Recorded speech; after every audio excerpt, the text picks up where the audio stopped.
Amados irmãos, amadas irmãs, muito boa noite.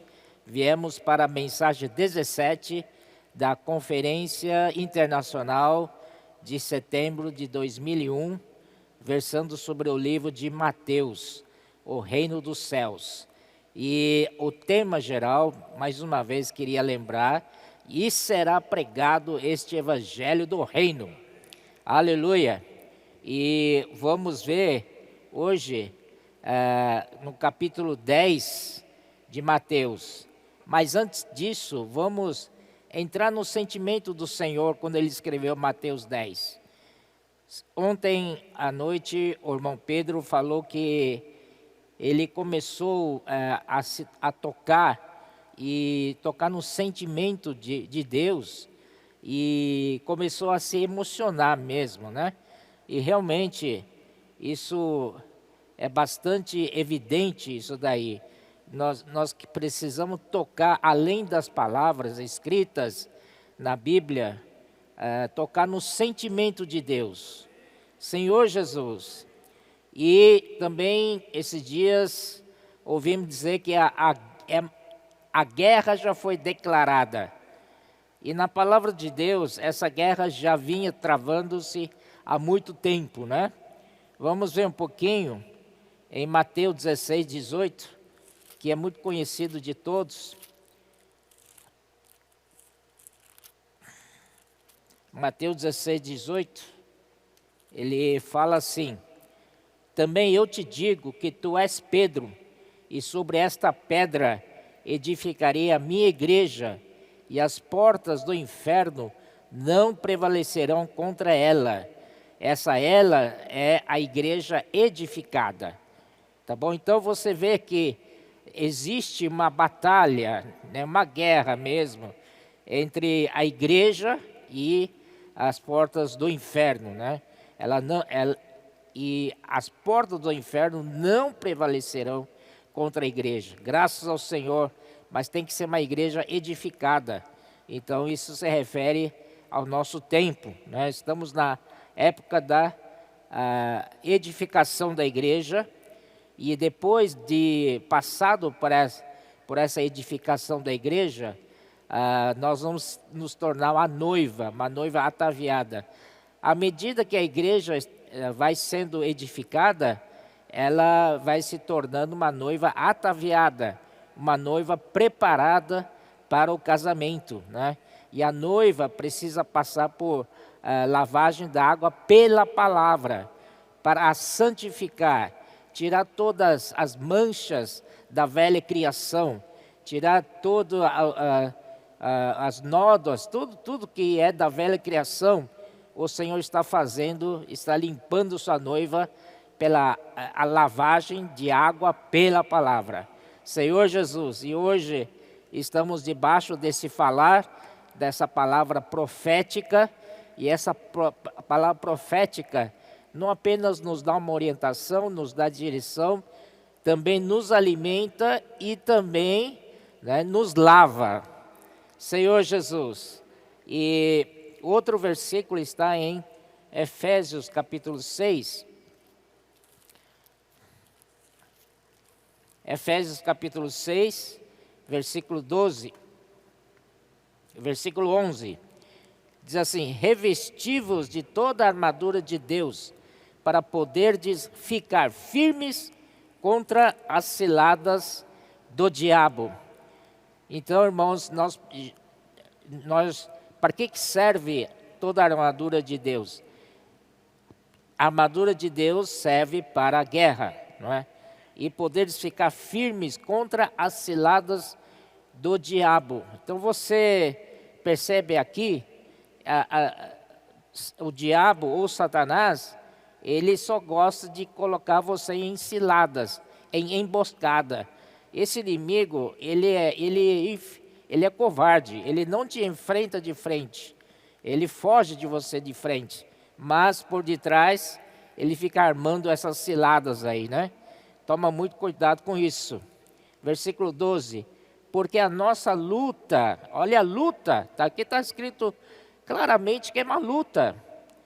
Nossa luta não é contra o sangue e a carne, e sim contra os principados e potestades, contra os dominadores deste mundo tenebroso, contra as forças espirituais do mal nas regiões celestes.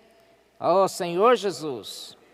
Também então, aí, como nós vamos, além de vestir a armadura de Deus para nossa defesa, mas também devemos tomar mais uma coisa.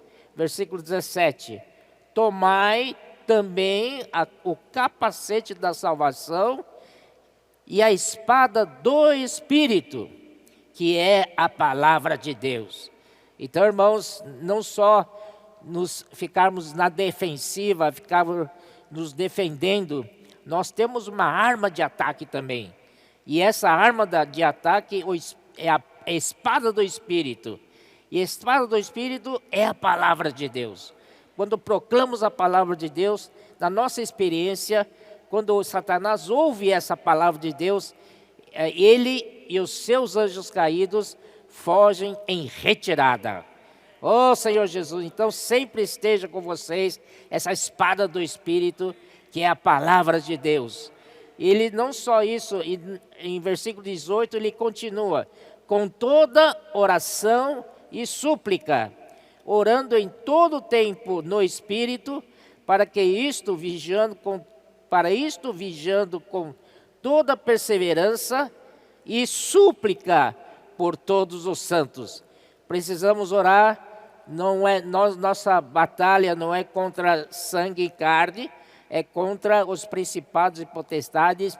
Não tem jeito a gente sair lutando, porque eles são invisíveis. O que a gente tem que fazer é orar. Orar é uma grande arma, e suplicar por todos os santos.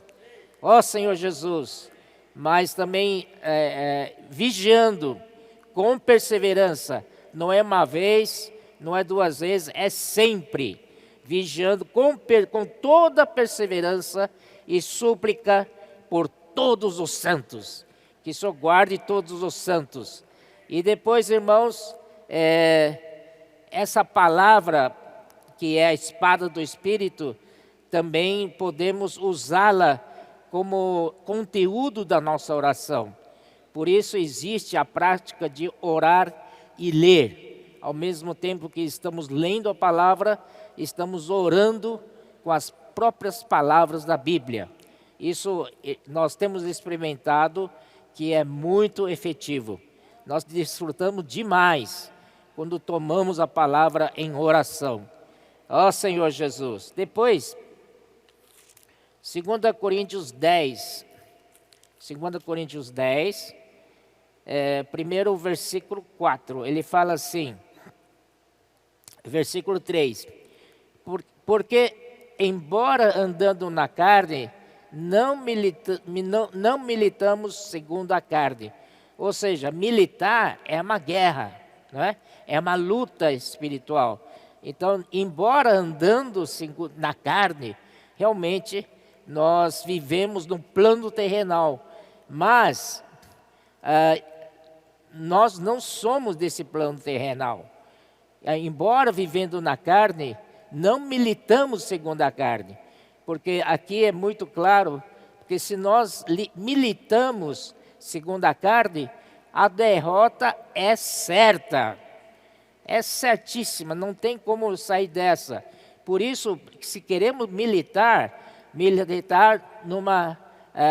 num plano celestial. Se você militar contra ele, nesse plano da carne, ele te vence todas as vezes. É como o jacaré, você quer brigar com o jacaré, não vai no pântano, porque no pântano é o território dele, e ele vence você. Mas precisamos estar onde? No Espírito. Somos das regiões do plano celestial. Versículo 4, porque as armas da nossa milícia não são carnais. Muitas vezes a gente quer lutar contra Satanás com a nossa carne. Não adianta, porque nós somos de outra esfera. E nessa esfera terrena, ele ganha todas. Ó Senhor Jesus, precisamos entender que nosso plano é celestial, nos céus. Ó Senhor Jesus, porque aqui disse, porque as armas da nossa milícia não são carnais, e sim poderosas em Deus. Essas armas se tornam poderosas na medida que você usa na região celestial, no plano celestial. Amém? Então essa arma poderosa, e se tornam poderosas em Deus, para destruir fortalezas, anulando os sofismas, porque o diabo gosta de trabalhar na nossa mente, não é? Então, botando minhocas na nossa mente, mas nós temos armas, não são carnais, mas sim poderosas em Deus. Aonde? Na região celestial. Então também, deixa eu ver, versículo 6 aqui. E estando prontos para punir toda desobediência, uma vez completa a vossa submissão. Esse versículo é muito bom, né? Diz assim, o Senhor está pronto para punir toda desobediência. Não só desobediência de nós, mas desobediência dos anjos caídos, dos principados e potestades, de Satanás, do diabo, porque eles lá atrás, eles foram desobedientes a Deus, eles que rebelaram contra Deus. Então, eles que formaram um poder paralelo, eles foram que criaram um governo paralelo para concorrer com a autoridade de Deus. Por isso, irmãos, da parte do Senhor está pronto para punir toda a desobediência, mas precisa esperar uma coisa, uma vez completa a vossa submissão.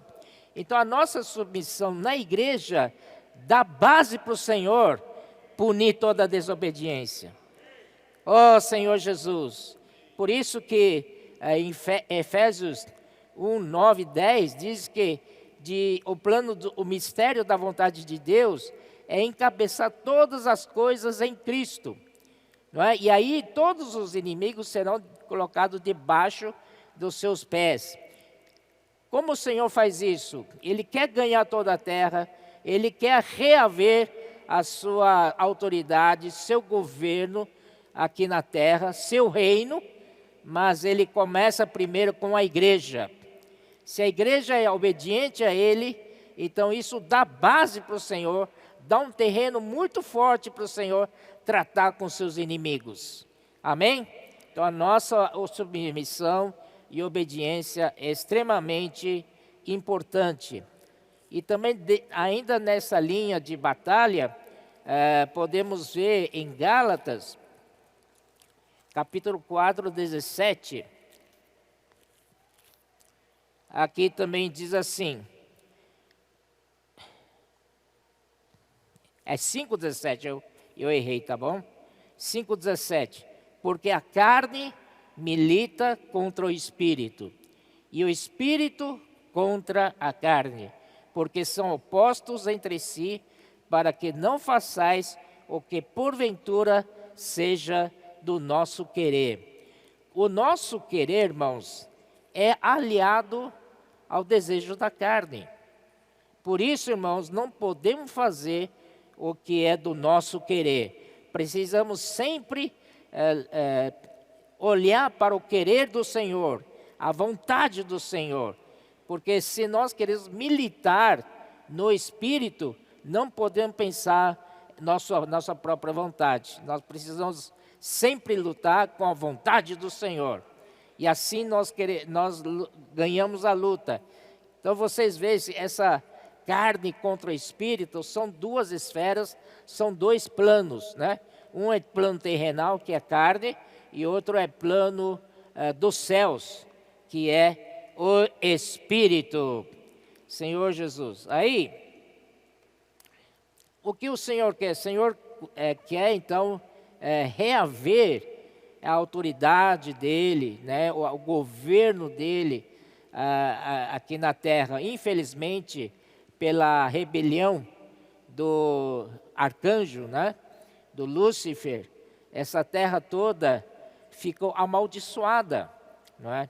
Então ali o Senhor perdeu o seu domínio.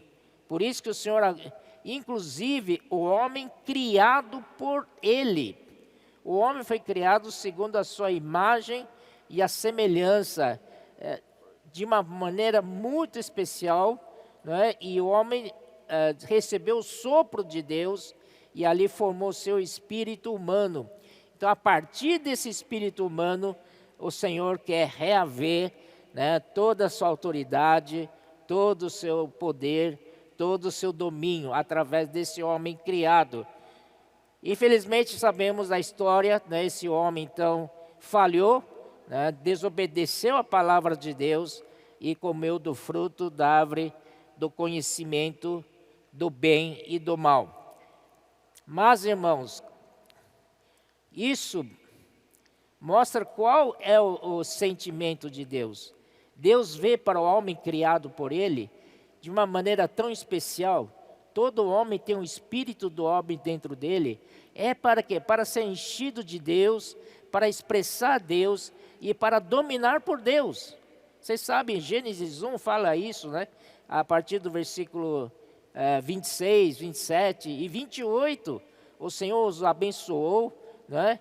E disse que sejam fecundos e multiplicai-vos, enchei toda a terra. Então Deus quer que a pessoa humana que tem a imagem, que foi criada em imagem e semelhança de Deus, possa encher toda a terra. Porque toda a terra, naquela época, foi enchido por Satanás e os seus. Então, irmãos, agora o Senhor quer reaver, mas o primeiro homem caiu. Então, o que fazer então? Então, o Senhor teve que, recriar novamente. Eu gostei muito que o irmão Pedro falou, a recriação é para criar uma nova criação. Aleluia! A recriação é para criar uma nova criação. E tudo você vê ali que a semente é Deus. Você planta o que é corruptível e colhe incorruptível. Aleluia! Mas então, vamos ver um pouquinho o sentimento do Senhor. Se você quiser chorar, chora junto com o Senhor aqui, viu? Mateus 9. Mateus 9, 35 e 36. Aqui disse, e percorria Jesus todas as cidades e povoados. Nosso Senhor Jesus não ficava parado. Ele percorria todas as cidades e todos os povoados. Ele é um exemplo para nós. Ensinando nas sinagogas para os judeus e pregando o evangelho do reino para todos. E ainda mais curando toda sorte de doenças e enfermidades. E aí 36 disse, vendo ele as multidões, compadeceu-se delas, porque estavam aflitas e exaustas, como ovelhas que não têm pastor. Então o Senhor Jesus olhou para as multidões, né, e se moveu interiormente por estas multidões. E se compadeceu dela, nós sabemos que a palavra em grego é splanknon. Então o Senhor teve aquele sentimento do seu interior, entranhável sentimento, por aquela multidão, porque como estava essa multidão, estavam aflitas e exaustas, como ovelhas que não têm pastor. Então o Senhor parece que estava imaginando um pouquinho, estava se lamentando o que esse governo rebelde fez com as pessoas humanas. O Senhor estava desesperado nesse momento. Puxa, essa criação que foi feita por Deus, pessoas humanas, que foi especialmente criado com imagem e semelhança de Deus, agora estão numa situação dessa. Estavam aflitas e exaustas, como ovelhas que não têm pastor. E quem é o pastor? O único pastor é o Senhor Jesus. Satanás, ele não sabe apacentar. Satanás só sabe matar, destruir e roubar, matar e destruir, né? Ele só faz isso. Ele não sabe apacentar, não sabe cuidar. O negócio dele é roubar, matar e destruir. Por isso o Senhor Jesus ficou muito comovido no seu interior e compadeceu-se dessas pessoas criadas por Deus, pessoas que têm imagem e semelhança de Deus, estavam aflitas e exaustas, como ovelhas que não têm pastor. O Senhor se moveu no seu interior, talvez ele até chorasse nesse momento, né? Senhor Jesus. Então, já aproveitando em Mateus capítulo 5, né, aqui versículo 3, diz assim: Bem-aventurados os pobres em espírito, porque deles é o reino dos céus. Versículo 4, bem-aventurados os que choram, porque serão consolados. Irmãos, precisamos chorar com o mesmo sentimento que o Senhor chorou. Amém? Às vezes choramos, primeiro por nossa condição deplorável. Isso nos leva a chorar quando recebemos a luz. Mas não chorar por nossa situação, chorar também pelos que estão ao nosso redor. A situação, estão como ovelhas que estavam aflitas e exaustas. Ó Senhor Jesus, mas quando você chora nesse sentido, você é bem-aventurado, porque seu é o reino dos céus. Ah, Senhor Jesus. Aí então, irmãos, a guerra está declarada. Vamos para Mateus 10, versículo 34 a 39. Diz assim: Não penseis que vim trazer paz à terra. Não vim trazer paz, mas espada. O Senhor está pronto para reaver o seu reino. Amém? Então, ele tem que salvar essas pessoas sendo maltratadas, sendo machucadas pelo Satanás e os seus, pelo seu governo clandestino. Então o Senhor disse: não penseis que vim trazer paz à terra. O Senhor chegou aqui na terra para fazer alguma coisa, e Ele vai fazer. Pois não vim trazer paz, mas espada. Pois vim causar divisão entre o homem e seu pai, entre a filha e sua mãe, e entre a nora e sua sogra. Assim os inimigos do homem serão os da sua própria casa. Quem ama seu pai ou a sua mãe mais do que a mim não é digno de mim. Quem ama seu filho ou a sua filha mais do que a mim não é digno de mim. E quem não toma sua cruz e vem após mim não é digno de mim. Precisamos tomar a nossa cruz. Quem acha a sua vida, perdê-la-á. Mas, todavia, quem perde a vida, por minha causa, achá-la-á. Senhor Jesus, claro que é bem entendido que essa vida, perder a vida, é a vida psique, a vida da alma. E achá-la-á é salvar a vida da alma. Amém? Quer dizer, não é salvar a vida da alma, é salvar a alma. Amém? Agora estou certo. É perder a vida da alma, mas salvar a alma. Você quer salvar a sua alma? Então tem que perder a vida da alma. Está claro agora, né? Senhor Jesus, amém? Em Lucas, vamos para Lucas, capítulo 12. Lucas 12, 49. Começa. Diz Senhor outra vez: eu vim para lançar fogo sobre a terra, e bem quisera que já estivesse a arder, o Senhor veio para jogar fogo aqui na terra. Amém? Porque é guerra. Tenho, porém, um batismo com o qual hei de ser batizado, e quanto me angustio até que o mesmo se realize. Supondo que vim para trazer paz à terra? Não. Eu vou lá afirmo, antes divisão, porque daqui em diante estarão 5 divididos numa casa, 3 contra 2 e 2 contra 3, estarão divididos pai contra filho, filho contra pai, mãe contra filha, filha contra mãe, sogra contra nora e nora contra sogra. Ó Senhor Jesus, mas ele disse assim,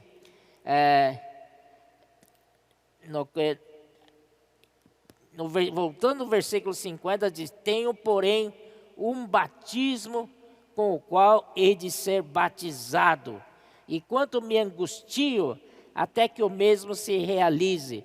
Que significa isso? O desejo do Senhor é que esse fogo já saia dele e seja espalhado aqui na terra. Porém, ele tinha que passar por um batismo para isso acontecer, para liberar o seu poder. Ele precisava morrer, passar pela morte e a ressurreição. Então, quando ele foi ressurreto, aí pronto, está liberado o fogo. E esse fogo nós a herdamos. Então, esse fogo está nas nossas mãos para levar esse fogo, né, para lançar fogo sobre a terra. É a nossa missão agora. Porque o Senhor estava segurando o que estava dentro dele. Lembra lá no Monte da Transfiguração? No versículo 17, capítulo 17 de Mateus. O Senhor se transfigura na frente dos discípulos. Eram 3 deles, né? Pedro, Tiago e João. E o Senhor Jesus, de repente, irmãos, como se abrisse um pouquinho o que estava no seu interior, e aquela glória toda dentro dele, saiu para fora. E era isso que isso quer dizer. Ele estava segurando aquilo lá, não aguentava mais, aquele corpo dele não podia aguentar, porque quer sair. E naquele monte, o Senhor deu um pouco de demonstração como seria o reino dos céus. Amém? Cheio de glória, cheio de poder. Então essa é a guerra que o Senhor veio trazer. Aí, vamos voltar para Mateus capítulo 10. Ele podia fazer isso sozinho? Pergunto. Ele podia fazer sozinho isso? Ele precisa de homens. Ó Senhor Jesus, Ele precisa de nós. Olha só, irmãos, a escolha dos 12 apóstolos, os seus nomes, no capítulo 10, a partir do versículo 1, ele começa a chamar esses discípulos dele, né? Tendo chamado os seus 12 discípulos, deu-lhe Jesus autoridade sobre espíritos imundos para os expelir e para curar toda sorte de doenças e enfermidades. Então o Senhor, quando chama os discípulos, o Senhor confere autoridade para eles. Versículo 2, ora, o nome dos 12 apóstolos são estes. Primeiro, Simão, por sobrenome Pedro, e André, seu irmão, Tiago, filho de Zebedeu, e João, seu irmão, Filipe e Bartolomeu, Tomé e Mateus, o publicano. Mateus, o publicano, né? Esse livro foi escrito por ele, e ele quis qualificar ele mesmo como publicano, para mostrar a origem como era dele, né? Graças ao Senhor. Tiago, filho de Alfeu e Tadeu, Simão o Zelote e Judas Iscariotes, que foi quem o traiu. Então, irmãos, ele escolheu isso daí, mas você percebe que são pessoas comuns. Não tem ninguém aqui extraordinário. São pessoas comuns. Tinha pescadores, tinha o cobrador de imposto, que é um publicano. Publicano é no mesmo nível que pecadores. Não é? Então são pessoas que não são destacados aqui na terra. Né? Então, nós podemos chamar de batatinhas. Certo, irmãos? Mas, para o Senhor, irmão, não tem problema. É só você querer ser chamado.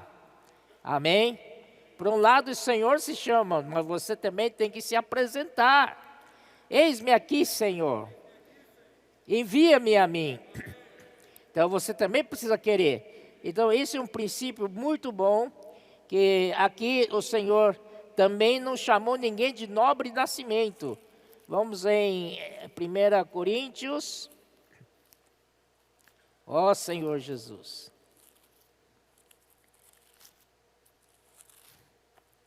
1 Coríntios 1, 26 a 29. Ele diz assim: irmãos, reparai, pois, na vossa vocação. Vocação é chamamento, tá? Reparai, pois, no vosso chamamento. Isto que não foram chamados muitos sábios, segundo a carne, nem muitos poderosos, nem muitos de nobre nascimento. Pelo contrário, Deus escolheu as coisas loucas do mundo para envergonhar os sábios, e escolheu as coisas fracas do mundo para envergonhar as fortes. E Deus escolheu as coisas humildes do mundo e as desprezadas e aquelas que não são, para reduzir a nada as que são, a fim de que ninguém se glorie na presença de Deus. Então o Senhor, Ele escolheu esses, não tem ninguém tem esse nobre nascimento, mas pessoas comuns, não é verdade? E são como nós. Então, o Senhor então chamou para SEAP. Amém? Vamos para o SEAP? Amém. SEAP JC. SEAP Jesus Cristo. Senhor Jesus, e a maneira de o Senhor trabalhar, de aperfeiçoá-los, não é? Você não precisa se preocupar, mas Senhor, eu não sou digno, não sei o que, não. Se apresenta só. Venha do jeito que você é. Quem vai aperfeiçoar, quem vai mudar você é o Senhor. Então, não tem problema nenhum. Você se acha o pior dos homens, venha. Amém? Senhor Jesus. E aqui, irmãos, então, e o SEAP do Senhor não é dentro de 4 paredes. Né? O Senhor leva todo mundo lá para o campo. Vamos comigo. E o Senhor na frente. Esse é o bom coordenador, não é? É bom líder, né? Ele leva todo mundo, vamos lá. Vamos junto. Ele não é aquele que fala assim, você vai fazer aquilo lá. Vocês dois, tá? Vai ali, tá? Tal. E eu fico aqui, tá bom? Não, ele vai junto. Inclusive, ele vai na frente. E ele faz as coisas, né? E os discípulos ficam olhando como ele faz. Na verdade, quando ele encontra com uma pessoa, como ele lida com a situação dessa pessoa. E quando ele encontra com qualquer evento, então os discípulos ficam olhando como o Senhor lidava com aquela situação. Não é? Também encontrava qualquer situação, o Senhor, eles ficavam de olho. Por exemplo, o Senhor, é inacreditável, multiplicação de pães para 5.000 homens. Não é verdade? E o Senhor disse, os discípulos chegaram para o Senhor e disseram, Senhor, já é tarde, despede essa multidão, para que eles no caminho procurem o que comer, né? Ou seja, o discípulo não tinha nada, né? Aí o Senhor Jesus, dai-vos de comer. Meu Deus do céu, eles não tinham nada. Aí o André, por coincidência o André, né? Ele falou assim, Senhor, aqui tem um menino aqui com 2 peixinhos e 5 pães. Mas que é isso para tanta gente? Meu Deus do céu, né? E o Senhor simplesmente falou assim: traga aqui, traz para mim. E aí o Senhor olhou para os céus e orou ao Pai que está nos céus. E aquele 5 pães pequenos e 2 peixinhos, irmãos, deu para alimentar 5.000 homens. Amém? Ainda sobrou 12 cestos cheios. Isso ele fez diante dos discípulos. Olha, imagina um pouco a cara dos discípulos. Boca aberta, irmãos. Ó Senhor Jesus. Então, para o Senhor, Ele está no outro plano.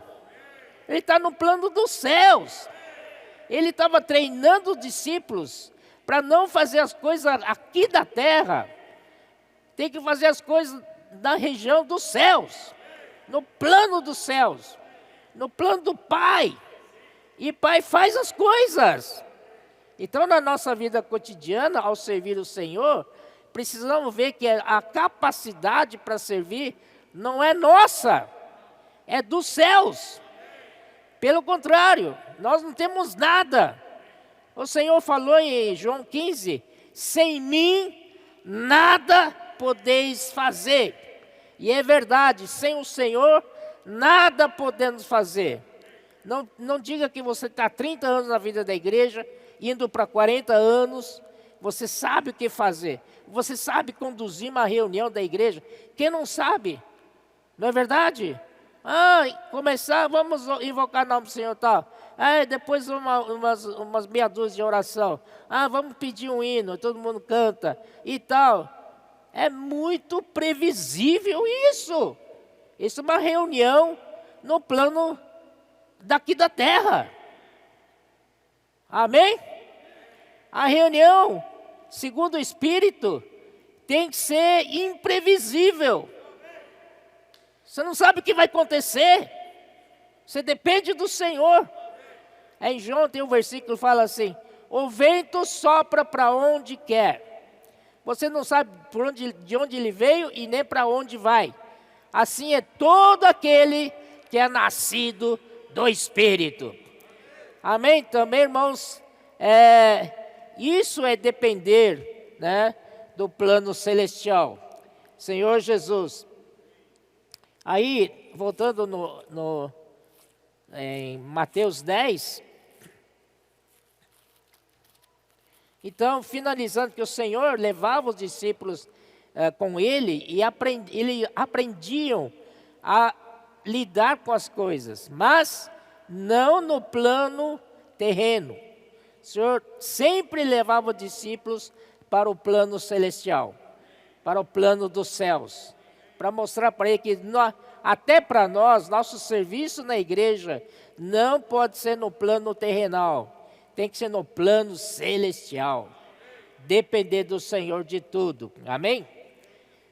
Aí o Senhor deu instrução para os 12, versículos 5 em diante. A estes 12 enviou Jesus, dando-lhes as seguintes instruções: não tomeis rumo. Essa aqui, claro, que o Senhor está falando para os discípulos, porque eram judeus, e a salvação, quem precisava era a casa de Israel. Então, primeiro é para eles. Então, o Senhor está falando com relação à salvação dos judeus, né? Aqui são os primeiros versículos. No versículo 6 diz: mas de preferência procurar as ovelhas perdidas na casa de Israel. Mas graças ao Senhor, que no capítulo 10 de Atos, né, na casa de Cornélio, casa de um gentio, a porta do evangelho foi aberta para os gentios. Aí alcançou os gentios. E nós somos frutos dessa abertura. Nós recebemos essa graça. Então hoje sim, hoje o evangelho é para todos. Indistintamente, indiscriminadamente para todos. Então o versículo 7 diz: e à medida que seguirdes, pregai que está próximo o reino dos céus. Esse é interessante que o Senhor, em Mateus 3:2, o Senhor já tinha perdão, não é o Senhor que primeira vez é o João Batista que disse: arrependei-vos, porque está próxima o reino dos céus. E o próprio Senhor Jesus, no capítulo 4, versículo 17, disse a mesma coisa: arrependei-vos, porque está próximo o reino dos céus. E agora, no capítulo 10, versículo 7, o Senhor dá instruções para os 12 discípulos: pregai que está próximo o reino dos céus. E arrepender, né, não é uma mudança de 180 graus. Eu estou aqui de frente para vocês, de repente viro 180 graus e eu fico de costas para vocês e olho o que está lá. Não é esse, porque se você fizer isso, você ainda está no mesmo plano terrenal. Não há novidade nenhuma. Então, esse arrepender-se é mudar de plano terrenal para o plano celestial. Senhor Jesus. Então aqui, e aí, irmãos, ele fala no versículo 8: curai enfermos, ressuscitai mortos, purificai leprosos, expelir demônios, de graça recebestes, de graça dai. Esse é um ponto muito importante. De graça recebestes, de graça dai. Nós pregamos o evangelho gratuitamente. Amém? Então aqui disse aqui: não vos provereis de ouro, nem de prata, nem de cobre nos vossos cintos, nem de alforje para o caminho, nem de 2 túnicas, nem de sandálias, nem de bordão. Isso quer dizer, irmãos, que vocês não devem usar recursos daqui da terra. Vocês têm que depender dos recursos dos céus. Amém? Né? Quando a gente vem de São Paulo para cá para passar os 9 dias na estância, né?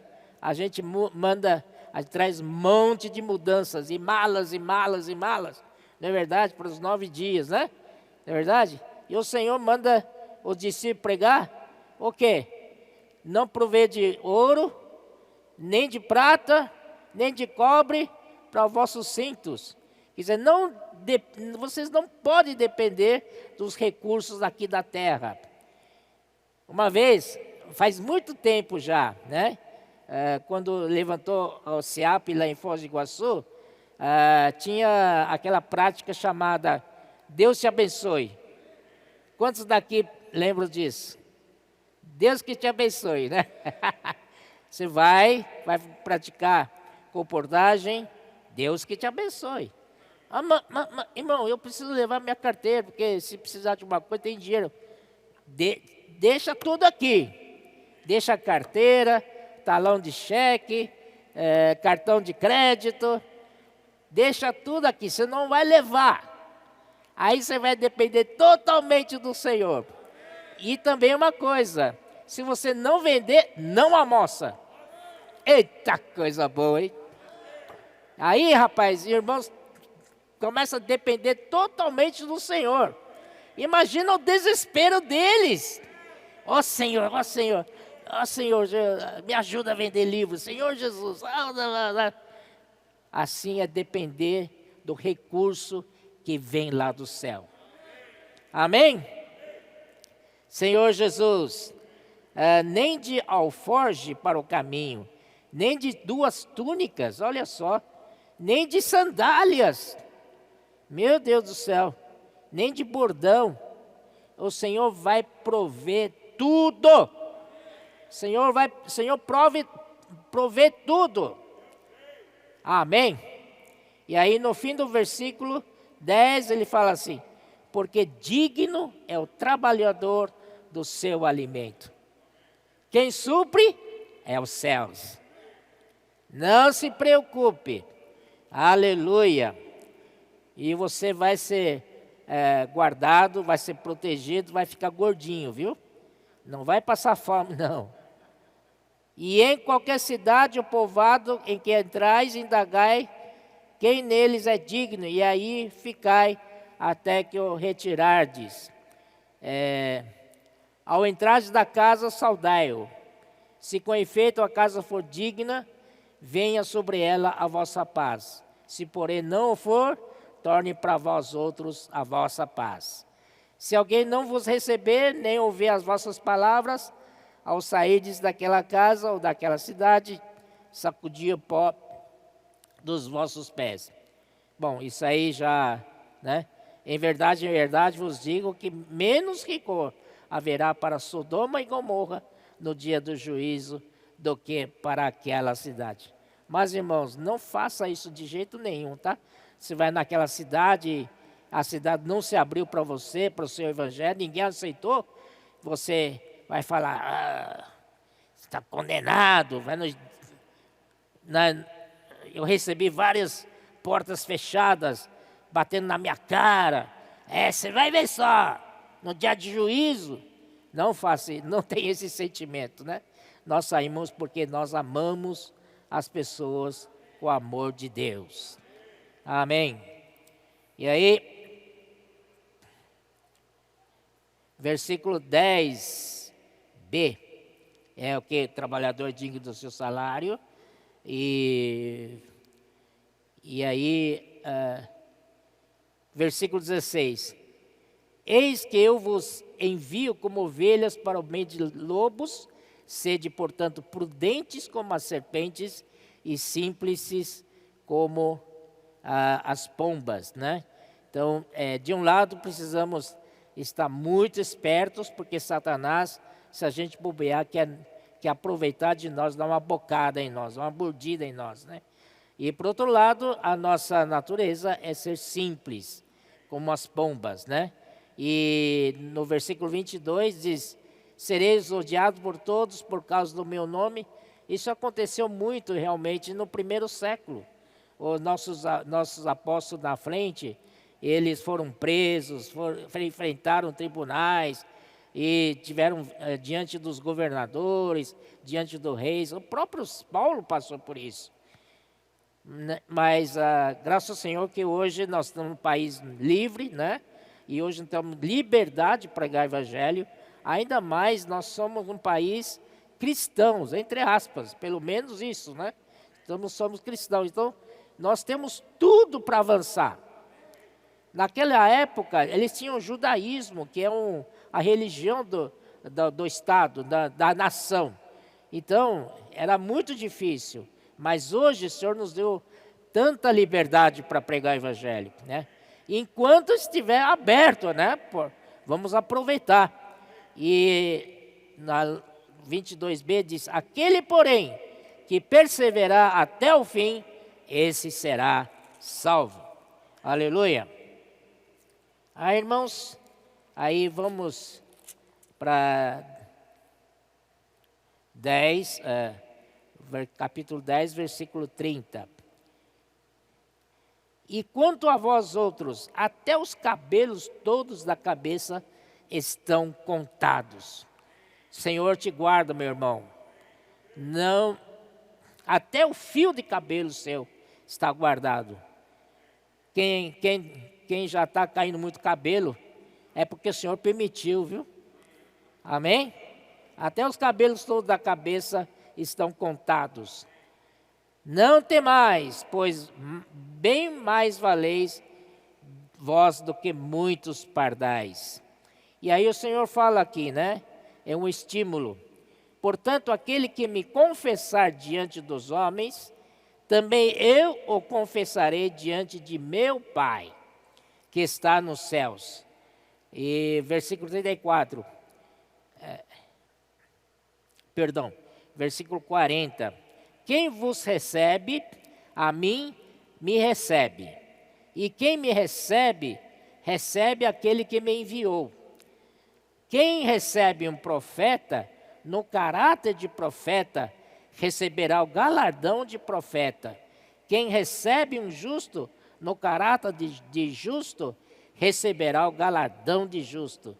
Quem der a beber, ainda que seja um copo de água fria, a um desses pequeninos, por ser este meu discípulo, em verdade vos digo que de modo algum perderá o seu galardão. Senhor Jesus, então, tudo aqui, né, é incentivo para nós pregarmos o Evangelho. O Senhor tem guardado tudo. O Senhor dá total cobertura. E essa cobertura vem lá de cima, lá dos céus. Oh, Senhor Jesus, né? Graças ao Senhor. Então, aí vamos para Lucas. Irmãos, eu estou falando isso porque o Senhor, através do chamamento dos discípulos, o Senhor está formando o seu exército celestial. O Senhor precisa de gente aqui na terra para trazer seu reino aqui na terra. Senhor Jesus. Lucas.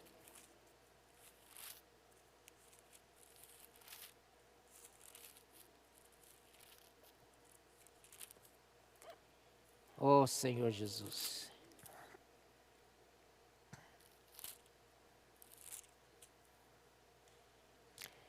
Então, o Senhor mandou uma vez o Senhor mandou 70, tá?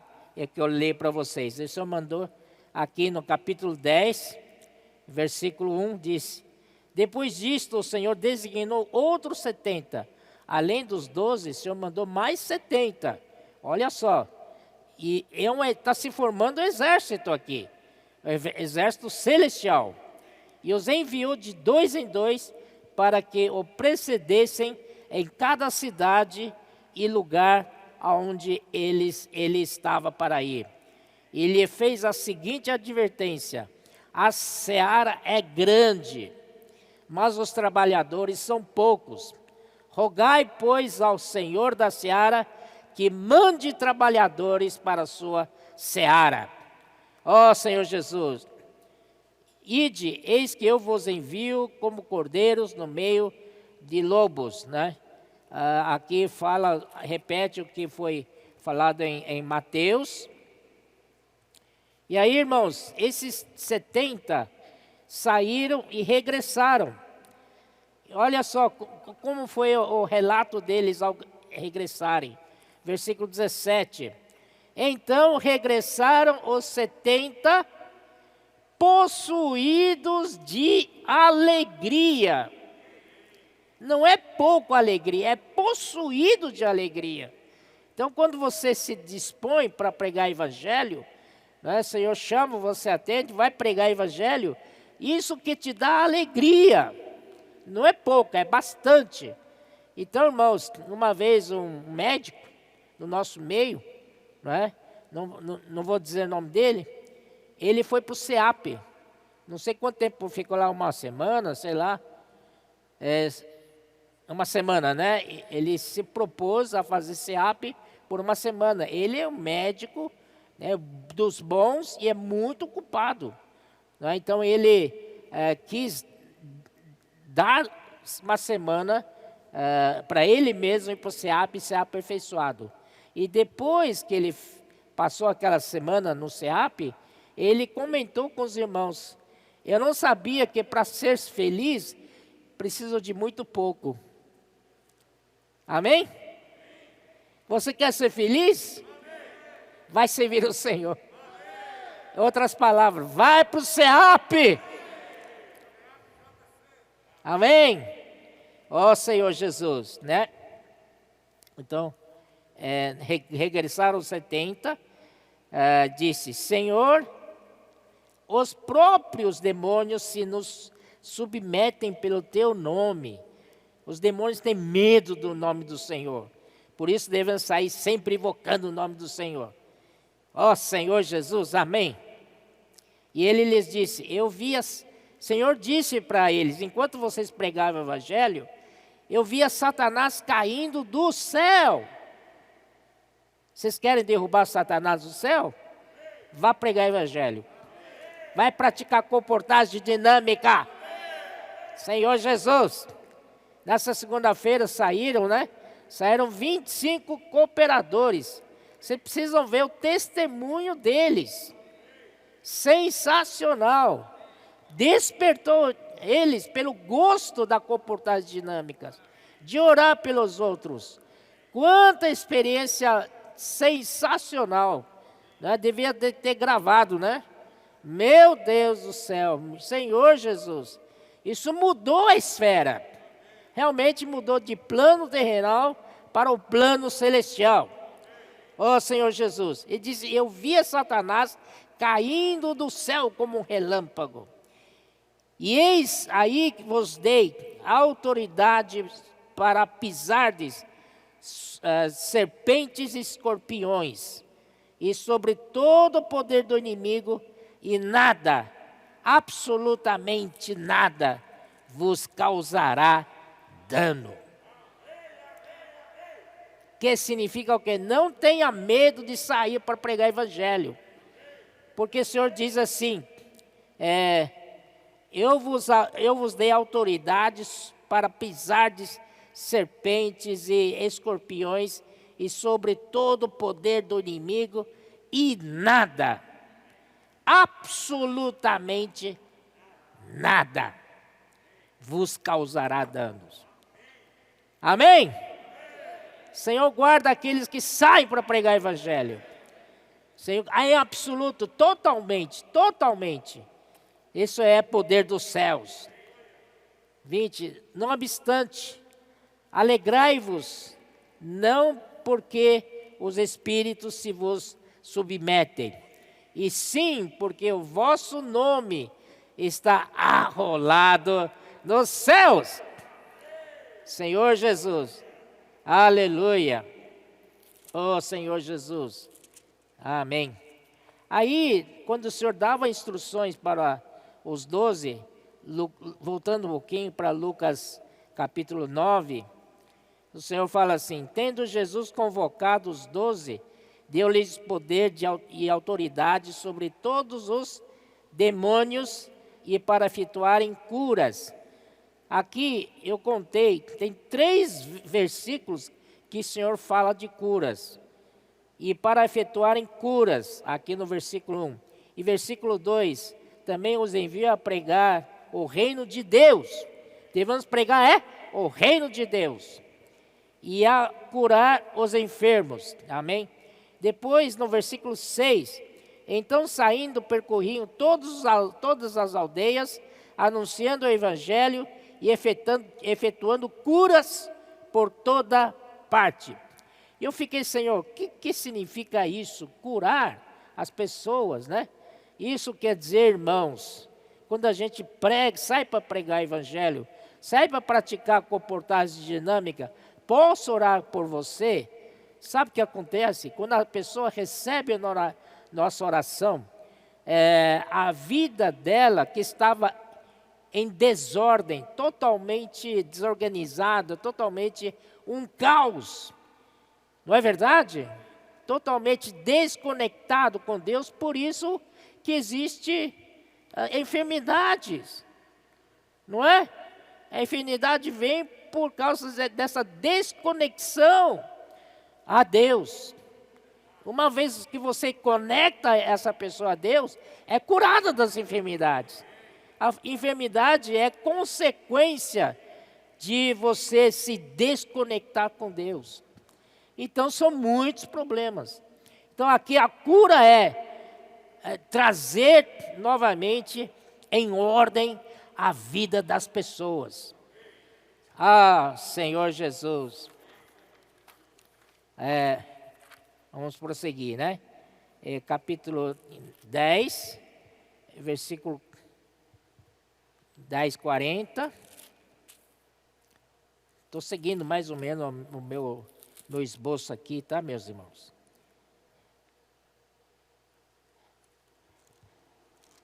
Vamos para frente, amém?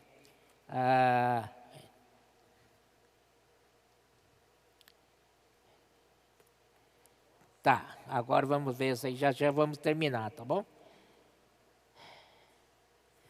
Vamos ver o caráter de uma pessoa depois que ele viu, começou a viver no plano celestial.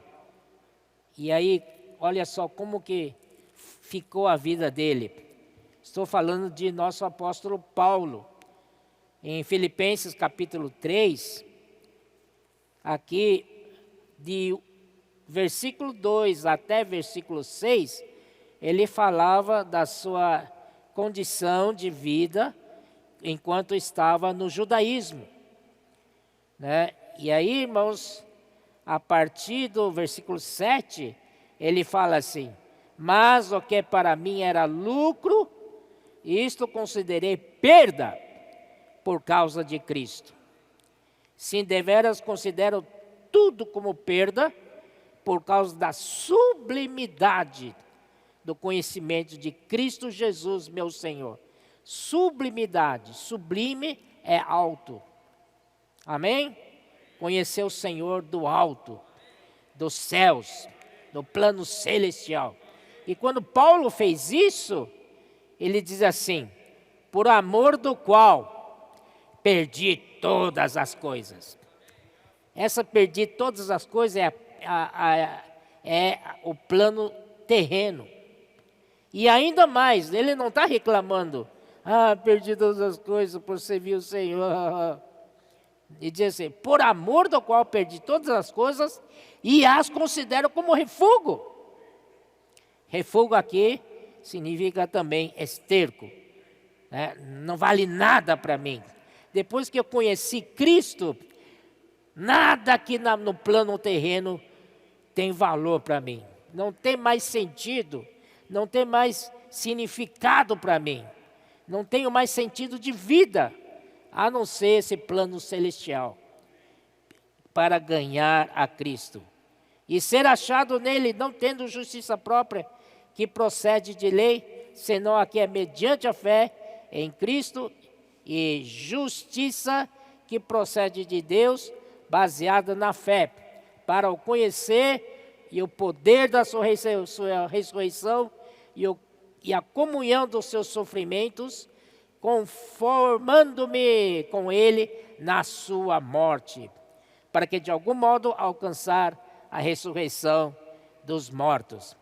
Finalmente, vamos falar daqueles que seguem a Cristo. Mateus 16, 24, é o que originou o tema desta conferência. Todos sabemos nós, mas é extremamente importante. Então disse Jesus a seus discípulos: se alguém quer vir após mim, a si mesmo se negue, tome a sua cruz e siga-me. Porquanto quem quiser salvar a sua vida, perdê-la-á. Quem perder a vida por minha causa, achá-la-á. Pois que aproveita o homem se ganhar o mundo inteiro e perder a sua alma? Ou que dará o homem em troca da sua alma? Porque o Filho do Homem há de vir na glória de seu Pai, com seus anjos, e então retribuirá a cada um conforme as suas obras. Em verdade vos digo que alguns dos que aqui se encontram, de maneira nenhuma passarão pela morte, até que vejam vir o Filho do Homem. Amém? Aqui então, queremos seguir o Senhor.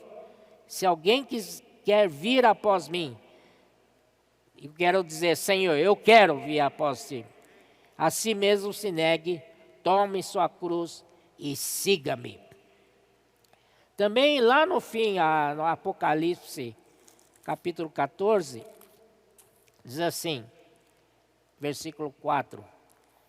São estes os que não se macularam com mulheres, porque são castos, são eles os seguidores do Cordeiro.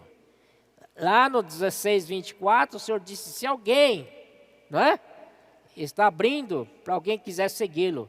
Aqui no capítulo 14, versículo 4 de Apocalipse, já formou um grupo de seguidores que se tornam exército do Senhor. São eles os seguidores do Cordeiro, por onde quer que vá. São os que foram redimidos dentre os homens, primícias para Deus e para o Cordeiro. Aleluia, esse é o exército celestial. Depois, Apocalipse 19, aí a partir do versículo 11 diz: vi o céu aberto, e eis um cavalo branco, o seu cavaleiro se chama Fiel e Verdadeiro, e julga e peleja com justiça. Os seus olhos são chama de fogo, na sua cabeça há muitos diademas. Tem um nome escrito que ninguém conhece, senão Ele mesmo. Senhor Jesus, amém? E está vestido com manto tinto de vermelho, e o seu nome se chama Verbo de Deus. Versículo 14, e seguiam-no os exércitos que há no céu. Esse é o exército que eu estou falando, que há no céu, montando cavalos brancos, com vestiduras de linho finíssimo, branco e puro. Sai da sua boca uma espada afiada, para com ela ferir as nações, e ele mesmo as regerá com cetro de ferro, e pessoalmente pisa o lagar do vinho, do furor, da ira do Deus Todo-Poderoso. Irmãos, esse é o exército, essa é a formação do exército celestial. Começa lá do time do chamamento de 12 apóstolos, depois aumentou para 70, e depois aumentando mais, não é verdade? E agora nos céus existe o exército do céu, montados em cavalos brancos, e seguindo o cavaleiro, não, seguindo aquele que está montado num cavalo branco. Amém? Então, irmãos, como igreja, estamos nos sendo edificados para sermos a noiva ataviada, preparada. Aí nos formamos exército, e junto com o Senhor, né, o esposo e a noiva, destroçam todos os inimigos com esses exércitos que há no céu, montados em cavalos brancos, e finalmente vem o casamento, Cristo e a igreja, reino milenar. Aleluia. Que seja a nossa herança, que seja o nosso galardão. Mas hoje vamos viver no plano celestial.